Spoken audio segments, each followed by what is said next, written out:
Saludos amigos, bienvenidos a Valores de Acero. Estamos por el Sembrador Nueva Evangelización y también a través de las redes sociales. Este programa habla de valores y siempre pues traemos a gente con valores que nos habla de valores y vive en valores. Hoy con nosotros está el licenciado Jorge Herrera Solorio. Bienvenido. Muchas gracias, padre. Ya ha venido por aquí, Buenas por tardes, este sí. estudio. Es como la cuarta o quinta vez que estamos por aquí. Comentando cuestiones legales que creo que son buenas porque nos ayudan a marcar lo que es la normatividad de nuestra vida, que es fundamental, y a ver dónde están los límites y si nos traspasamos los límites, qué consecuencias hay. Una problemática que existe en los padres de familia y en la educación de hoy, ¿no? ¿Hasta dónde están los límites? Hoy quisiera hablar contigo de varios temas, a ver si podemos en este rato en donde compartimos el perdón, el tema de los menores, el trato a menores y también la migración. Temas yo creo que son candentes, que están ahí en la sociedad, en el ambiente y que es bueno compartirlos. Hace unos días el presidente de México, el presidente López Obrador, presidente de la Nación, exigía el perdón a dos instituciones. Una era la institución eclesial por medio del Papa y la otra era al Reino de España, a Felipe VI, al rey Felipe VI. Y allí pues él exigía el perdón por todos los abusos a los pueblos originarios de México. El pedir perdón institucionalmente de país a país, esto se puede hacer. El Papa lo ha hecho 3 veces. Bueno, la Iglesia, perdón, lo ha hecho en varias ocasiones. La última vez fue en Bolivia el Papa Francisco, ¿no? Pero ¿cómo suena esto en un país donde pues quizás a lo mejor hay que pedirse perdón a sí mismos, entre los mismos mexicanos que aquí vivimos? ¿Cómo le suena al licenciado que ha sido magistrado esto de pedir perdón, indulgencia en la Iglesia, ¿no? Es bueno pedirse perdón. Bueno, creo que es un tema que se saca de nueva cuenta, de nueva cuenta se vuelve a poner en el tapete, pero creo que por tercera ocasión. Es decir, los medios de comunicación y aspectos históricos nos han referido ahí que ya en 1840 y tantos o 30 y tantos hubo 1836. Hubo digamos, un acuerdo entre la Iglesia y el pueblo de México que se le llama concordato. Estos convenios, tratados entre la Iglesia y los estados tienen el nombre de concordatos, pero también con España, que hubo una disculpa recíproca, por decirlo así, mutua, por los excesos que hubo en este proceso histórico. Luego también hay un fenómeno ahí de disculpa cuando el rey de España, en presencia del presidente Salinas, hizo una disculpa. Y finalmente ahora pues viene el presidente López Obrador y pide que se haga una disculpa con un ánimo de reconciliación, y él hace la referencia también a los abusos que ha cometido a su vez el propio pueblo de México sobre sus grupos indígenas. Y pues creo que este tema tiene que ver con una situación de distractor un poquito en el fenómeno de lo que se está viviendo ahorita, en lo que se asienta el poder real, el poder efectivo del presidente, que todos sabemos que tiene un inmenso poder ahorita porque, bueno, pues llegó con una votación muy importante de más de 30 millones de mexicanos y que le dio un porcentaje del 51% casi, pero sobre el padrón electoral. Esto pues realmente es un hecho inusitado en la historia electoral de México y le ha permitido tener, digamos, un bono, como dicen ahí los politólogos, un bono electoral importante, pero a medida que han pasado ya casi 4 meses, 5 días, el desgaste político que ha tenido el presidente por todos los temas que ha tocado y que diariamente en sus conferencias de prensa maneja, pues ya le empezó a cobrar la factura y empezamos a ver ya una serie de críticas fuertes en la prensa porque se habla mucho y se hace poco. Este fenómeno de pedir una disculpa creo que fue, desde mi concepto personal, inoportuno. Creo que no era el momento propicio para ello. Vino el rey de España a la toma de posesión del presidente. La Iglesia Católica estaba aparentemente en buenas relaciones. Ahora vemos que hay una negativa del Papa de volver aquí a México, que se le invita, pero dice que se niega. El tema diplomático es un tema que hay que tratar con muchas pinzas, entre comillas. Hay que saber cómo están las relaciones antes de expresarse. Mucho de la crítica tiene que ver con el sentimiento del pueblo de México en función de que, bueno, pues si España no está haciendo nada, si la Iglesia no ha expresado ninguna situación, pues no había que tocarlos. Mejor había que referirse a una persona que sí, tiro por viaje, como dicen coloquialmente, nos agrede, entre estos el presidente Trump, y pues no se le contesta nada. Entonces, por un lado tenemos como que somos candil de la calle y oscuridad de la casa aquí con nuestro vecino del norte. Entonces, esto ha generado una suerte de inconformidad con esta situación. El tema de la disculpa no es nuevo, ya otros mandatarios latinoamericanos en épocas pasadas también exigieron disculpas. Creo que, pues, desde mi punto de vista, hay que vivir la contemporaneidad de los sucesos. Ya no nos corresponde pedir que nos pidan perdón, ni nosotros perdonar por lo que sucedió hace 500 años. Perdonaremos por lo que nos sucede ahorita y perdonaremos por lo que hagamos ahorita, pero ya lo que pasó yo creo que hay que dejarlo un poquito allá en la historia, y ya se han hecho una serie de operaciones, digamos, en esa época, el siglo pasado, antepasado, y decía yo en la época de Salinas, que ya se hizo ahí un manejo. Ahorita creo que no vale la pena. Creo que hay temas más importantes de qué ocuparse en el plano internacional, en el plano nacional, que estar discutiendo situaciones de ese tipo. En esto de pues lo que has dicho, unos datos nada más.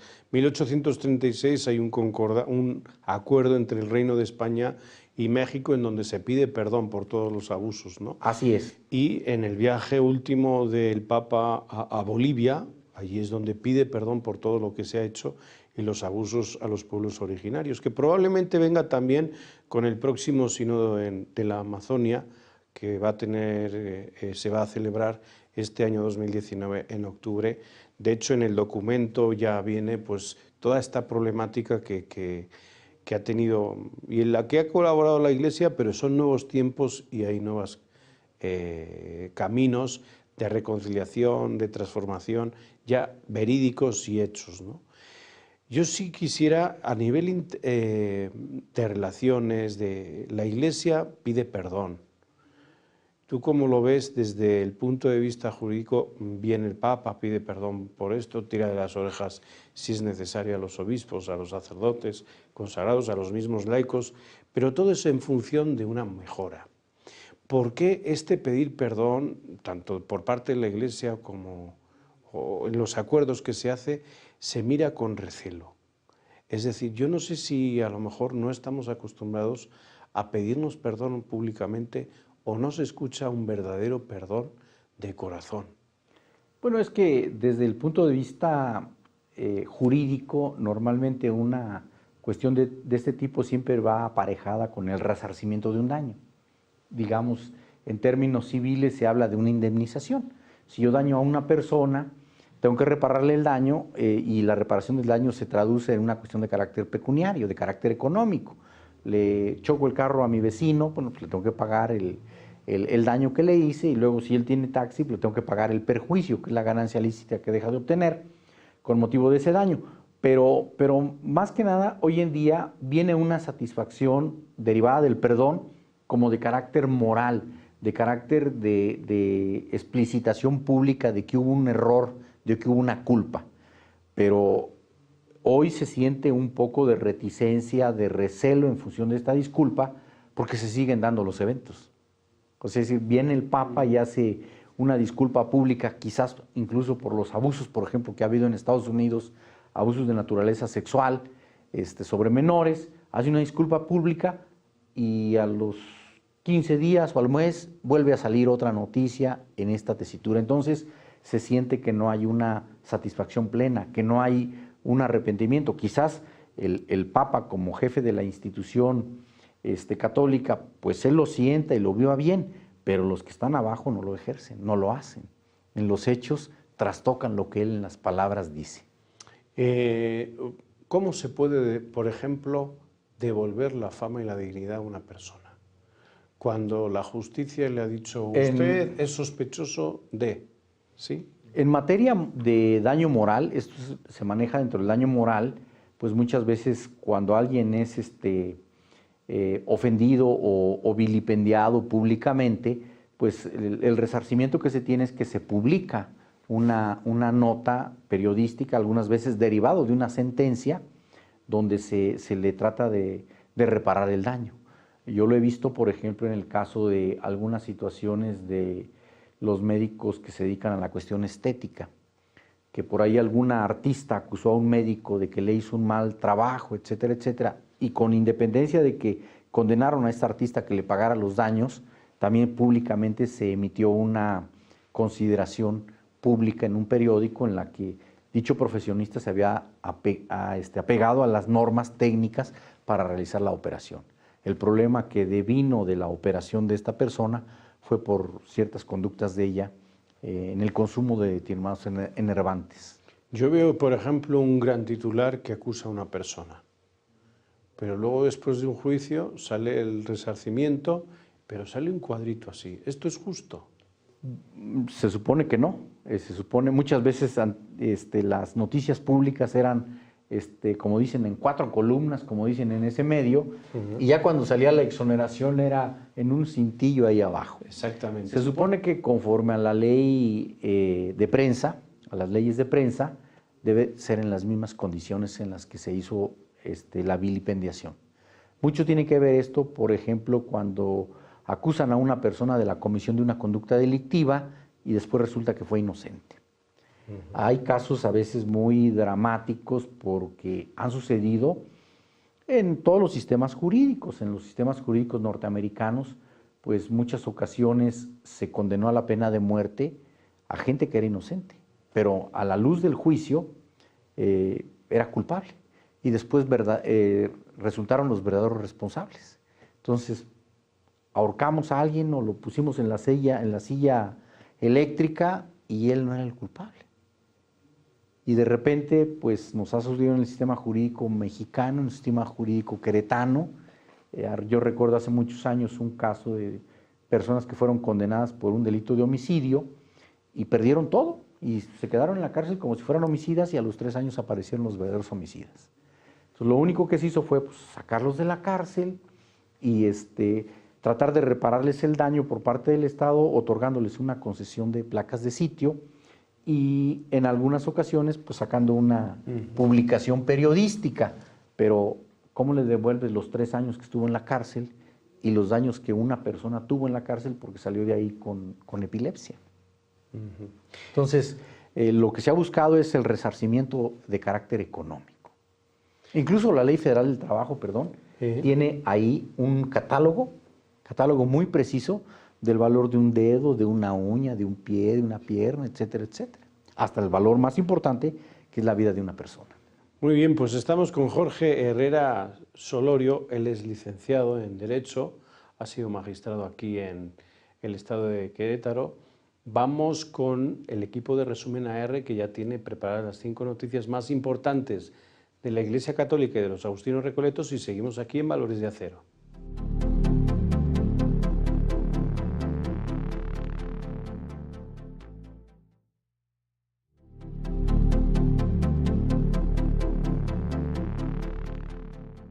Muchísimas gracias al equipo de Resumen AR por esas 5 noticias más importantes de la Iglesia Católica y de los Agustinos Recoletos. Estamos en Valores de Acero, estamos en el Sembrador Nueva Evangelización y también en las redes sociales.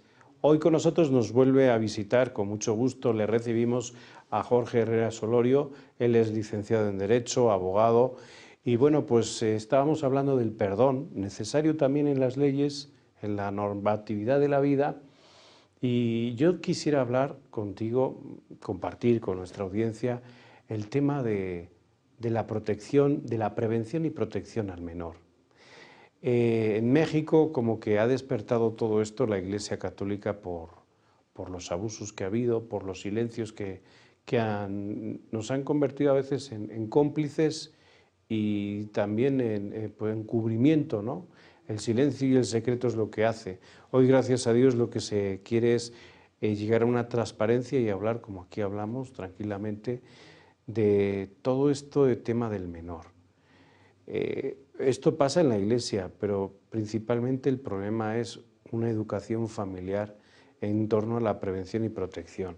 ¿Qué ha pasado en este momento en México? ¿Cómo ves tú las leyes y lo que ha ocurrido hace poco en la Suprema Corte de Justicia, en donde por lo visto la adolescente puede tener relaciones con un adulto y esto se puede abrir y no es delito, pero existe también el estrupo? O sea, está todo el tema candente y creo que afecta más a la familia, afecta a nuestros menores, pero sobre todo el hacer conciencia de los padres de familia de la comunicación que tienen. Tú que has estado en todo este tema de tribunales, que estás observando estos fenómenos, ¿qué nos puedes compartir?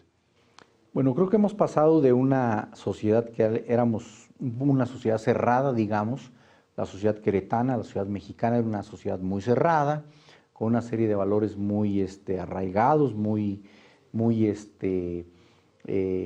digamos, propios del tema familiar. Y con motivo de la globalización y de la llegada de las nuevas tecnologías, los aparatos celulares, el internet, las computadoras, esto se abrió y fue un boom muy digamos, revelador de que no estábamos preparados para esta situación y empezaron a suceder una serie de situaciones como los abusos que se mencionan, tanto de grupos religiosos como en otras áreas, en el tema familiar, en el tema escolar, en el tema estudiantil, en las diversas, digamos, vertientes que nos manejamos todas las sociedades. El tema laboral, por ejemplo, el famoso abuso de los patrones sobre los empleados o de las patronas sobre los empleados, etcétera, nos fue despertando la conciencia de que hay que proteger ciertos valores. Pero fundamentalmente en el tema que usted plantea de los jóvenes, de los niños y de los adolescentes, pues empieza a construir un tema que tiene que ver con una situación que se llama el interés superior del menor. Y el interés superior del menor tiene que ver con la idea de que lo más importante siempre es proteger el entorno emocional, el entorno físico, el entorno sexual, el entorno social de los menores. ¿Y quiénes están involucrados en la protección de este entorno? Todos, los familiares, las autoridades, los jueces, las diversas instancias que hay como las cuestiones escolares. Entonces empieza a construir una legislación y se empieza a construir toda una tesis desde el interior de la Suprema Corte de Justicia de la Nación de la protección del interés superior del menor.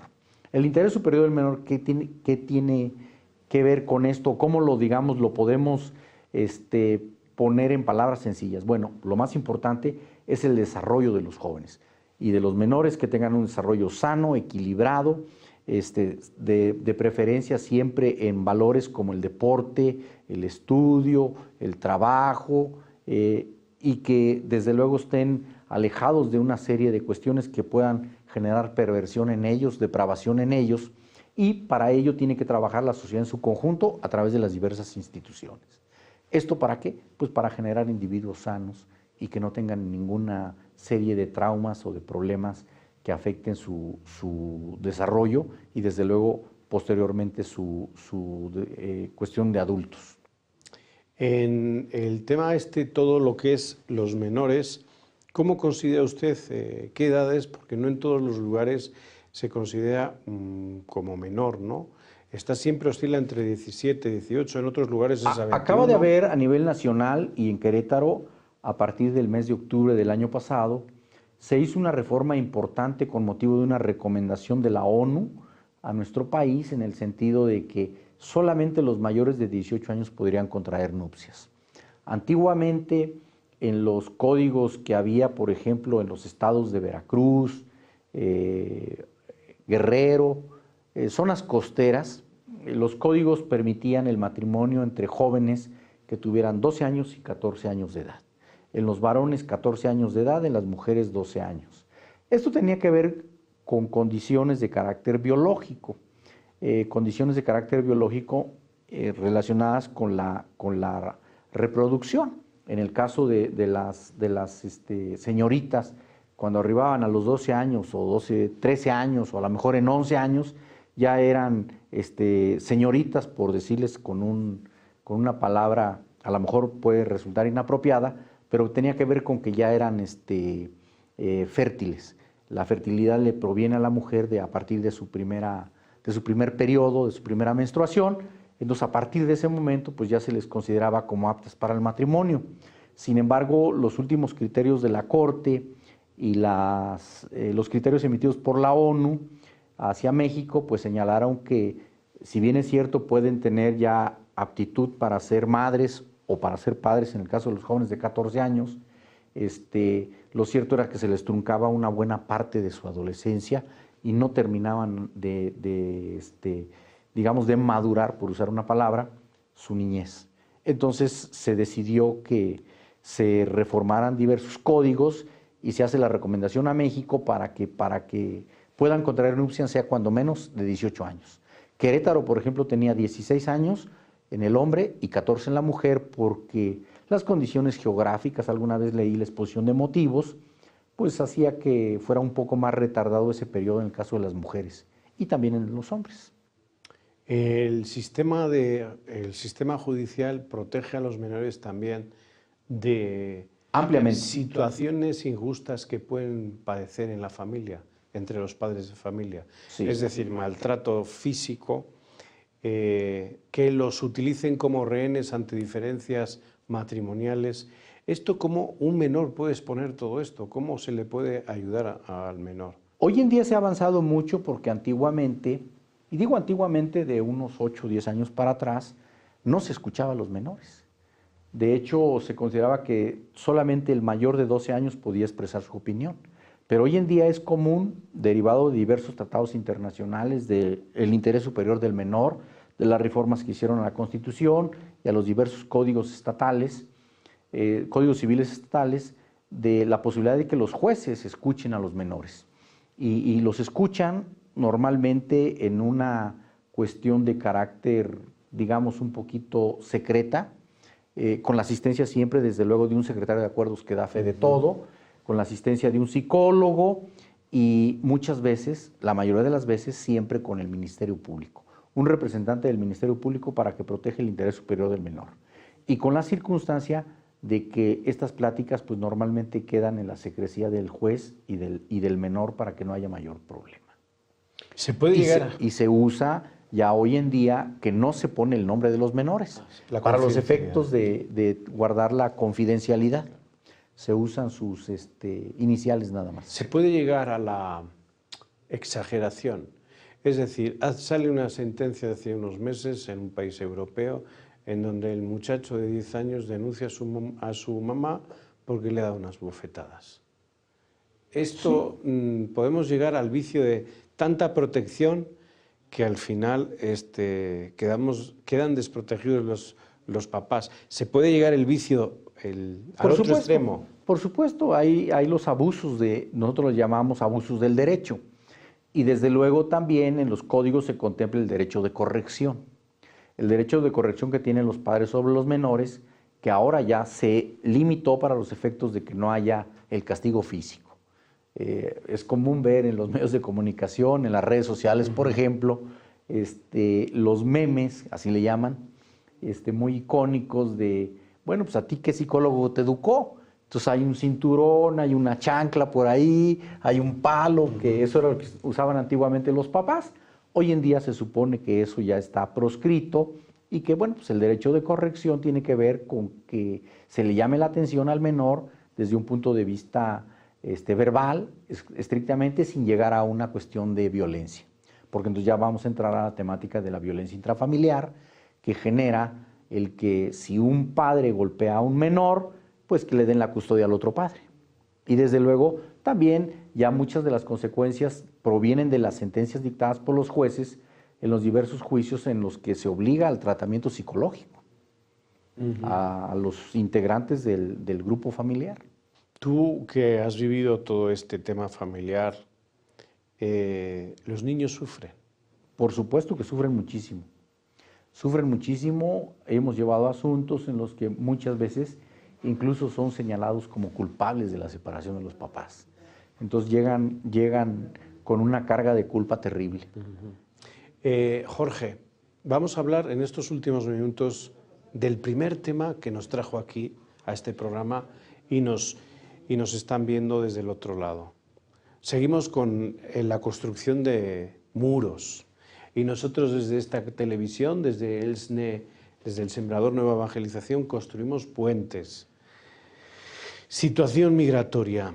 Las leyes de migración han cambiado a favor del más débil, del vulnerable en México, o seguimos con la complicación de pues, dejarlo a un rincón, abusar de él. ¿Cómo has visto desde pues, ese primer programa en el año 2015, creo que fue, hasta este momento, 2019, ya han corrido varios años? El tiempo pasa. Sí, sí, sí. ¿Cómo lo ves? Bueno, creo que este fenómeno de la migración es un fenómeno que se está dando a nivel mundial. Y digo, me tocó verlo, por ejemplo, en España, como de África invadieron España, otros países como Alemania, etcétera. Y es un fenómeno que proviene de las condiciones muchas veces políticas, muchas veces económicas. Políticas, por ejemplo, pues cuando hay persecución de grupos, económicas, pues cuando hay problema para el sostenimiento, para la manutención de las personas, que es mucho de lo que nos aducen, por ejemplo, los centroamericanos que quieren venir, pasar a México y de ahí irse a Estados Unidos, o como lo llegamos a ver hace tiempo de los cubanos que se iban a Estados Unidos huyendo del régimen castrista. Entonces tiene que ver con condiciones, por un lado políticas y por otro lado económicas. ¿Qué ha pasado en nuestro país? Que nos hemos convertido en un país de paso. Realmente los sudamericanos que llegan aquí o los que vienen del Caribe, pues lo que quieren llegar es a Estados Unidos. ¿Por qué? Bueno, las condiciones económicas, las condiciones laborales que se ofrecen en Estados Unidos para cualquier persona siempre son superiores a lo que tenemos en nuestros países. Entonces yo creo que lo que tienen que hacer los gobiernos es trabajar en la idea de generar fuentes de ingresos. Y bueno, con el ingreso del presidente López Obrador, de manera inmediata se subió el salario mínimo y ahorita encontramos, o más bien oímos muchos comerciales en los radios, en la televisión, donde se habla de que hay que llevar el salario mínimo a 172 pesos, hay que llevarlo un poquito más arriba, las facciones políticas se manifiestan en esa tesitura.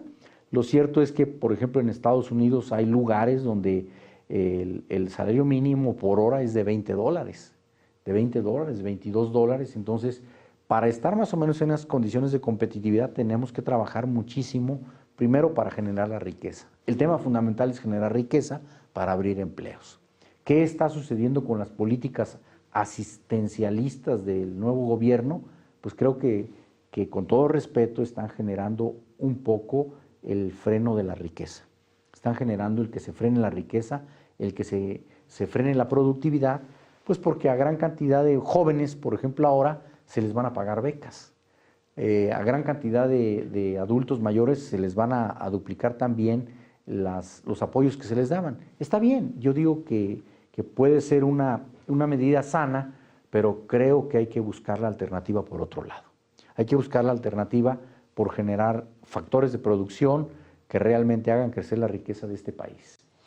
Muchísimas gracias, Jorge. Se nos ha ido el tiempo, como siempre. Gracias por estar aquí, por cedernos tu tiempo en este día. Mil gracias. Gracias. Gracias a ustedes por seguirnos aquí en Valores de Acero. Nos vemos en el siguiente programa. No se olviden, Dios está siempre con nosotros. Es nuestra gran riqueza. Hasta la próxima.